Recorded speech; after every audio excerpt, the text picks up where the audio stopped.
Assalamualaikum warahmatullahi wabarakatuh. Perkenalkan, nama saya Wery Ternando, NPMG 1D018018 dari kelas B. Tugas ujian akhir semester mata kuliah Etika Profesi dengan dosen pengampu Bapak Faisal Hadi, STMT.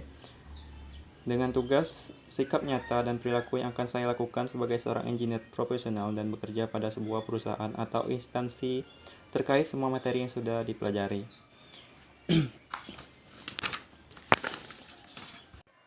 Yang pertama yaitu etika rekayasa, yaitu dalam menjalankan tugas profesional saya sebagai engineer profesional harus memahami mengenai perilaku moral, karakter lingkungan kerja. Selain itu juga ada profesi, yaitu kerjaan yang dibayar, terutama yang membutuhkan pendidikan karakteristik tertentu dan pelatihan lanjutan.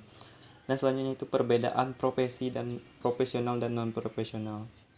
Selanjutnya yaitu perbedaan profesional dengan non-profesional. Itu yang pertama itu pendidikan, yang kedua memiliki pengetahuan dan keterampilan, yang ketiga memiliki layanan profesional.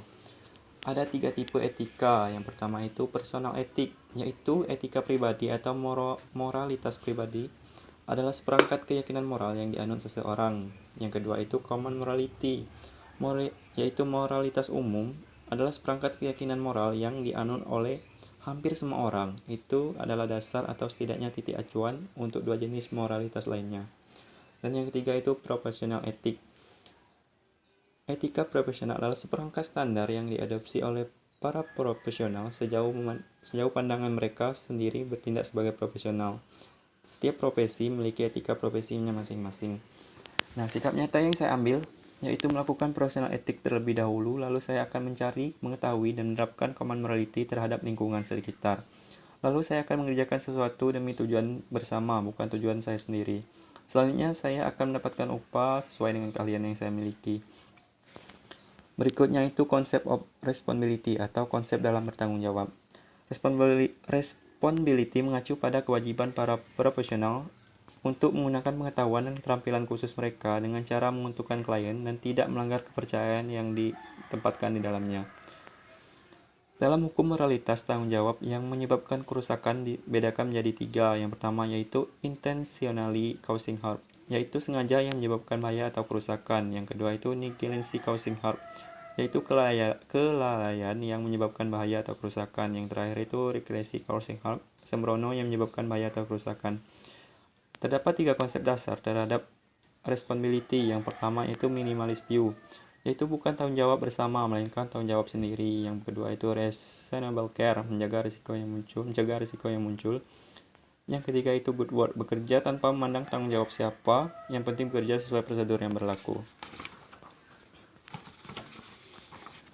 Nah, sikap nyata yang saya ambil apabila saya diberi suatu amanah dari atasan, maka saya akan bekerja dengan good work dan bertanggung jawab atas pekerjaan yang diberikan pada saya.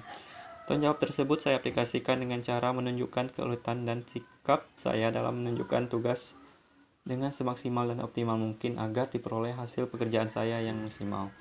Nah, yang selanjutnya itu organizing principle atau pengolahan prinsip.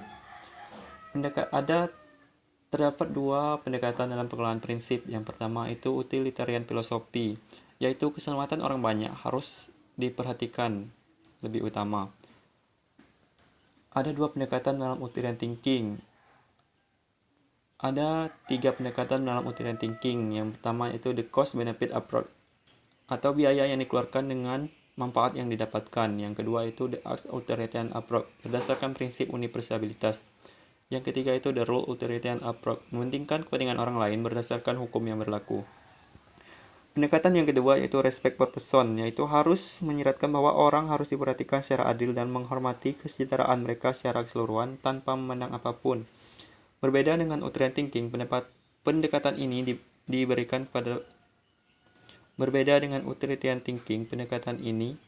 diberikan untuk penghormatan tertinggi untuk individu, dan terdapat 3 pendekatan. Yang pertama itu golden rule, ide berdasarkan prinsip reversibilitas. Yang kedua itu the self-defeating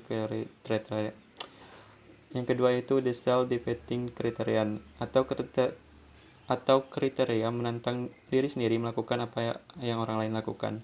Yang ketiga itu hak untuk memiliki tindakan individu lain untuk cara tertentu. Kedua pendekatan dalam beberapa kasus akan mengarah pada kesimpulan yang mengarah ke solusi masalah yang disebut dengan konvergensi, yaitu jika utilitarian dan respek person mengarah pada kesimpulan yang sama. Yang kedua itu divergensi, yaitu jika mereka mengarah ke hasil yang bertentangan. Dan yang terakhir itu creative middle way solution, yaitu gabungan dari utilitarian dan respect for person.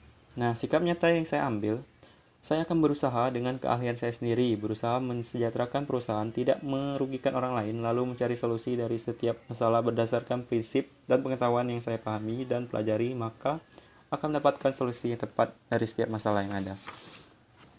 Selanjutnya yaitu kebajikan sebagai seorang insinyur. Kebajikan mencerminkan moral seorang insinyur. Salah satu tes karakteristik profesional adalah dia tetap melakukan kebajikan walaupun tidak ada yang melihatnya. Kebajikan sangat erat kaitannya dengan sifat dasar seperti kejujuran, pikiran yang adil, reliabilitas, dan integritas. Dalam penyelesaian masalah, terdapat dua pendekatan dalam kebajikan. Yang pertama yaitu line drawing, yaitu melibatkan moral pada sebuah spektrum dari suatu masalah. Yang kedua yaitu creative middle way solution. Terdapat dua solusi yang dapat diberlakukan tetapi menyiratkan moral yang berbeda. Nah, sifat nyata yang saya ambil, saya akan melakukan suatu kebajikan tanpa dilihat oleh orang lain, seperti atasan ataupun karyawan lainnya. Lalu saya akan mencari solusi pada setiap masalah yang terjadi di perusahaan, tidak akan menceritakan rahasia perusahaan dan lain-lainnya. Yang selanjutnya framing the problem atau membingkai masalah. Hal ini lebih menekankan common morality, kumpulan keyakinan moral yang paling masuk akal bagi seorang terlepas dari latar belakang mereka. Dalam membingkai masalah dibutuhkan beberapa pendekatan. Yang pertama yaitu universalisability. Sesuatu yang benar akan selalu benar.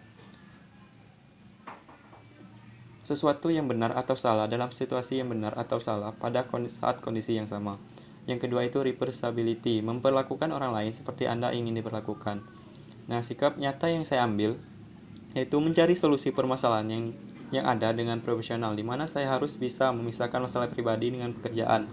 Lalu saya akan menerapkan common morality saya sebagai seorang engineer yang bisa bertanggung jawab apapun yang terjadi dalam perusahaan, dan juga saya akan mementingkan moralitas umum dari moralitas pribadi. Yang terakhir yaitu honesty, integrity, dan reliability. Honesty merupakan kejujuran. Dalam penerapannya saya akan selalu jujur dan mengatakan apa yang terjadi kebenaran dengan sesuai kondisi. Selalu bekerja dengan prosedur dan tidak akan terima suap agar terjadi kerja yang maksimal dan hasil yang maksimal sehingga tidak merugikan konsumen. Selanjutnya itu integrity atau integritas, merupakan kekonsistenan kita dalam melakukan suatu pekerjaan, sehingga sebagai engineer profesional maka kita akan bekerja dengan konsisten yang tinggi sesuai dengan arahan, metode, dan prinsip. Dan yang terakhir itu reliability, yaitu keandalan, merupakan suatu penguasaan pekerjaan sehingga dapat diandalkan.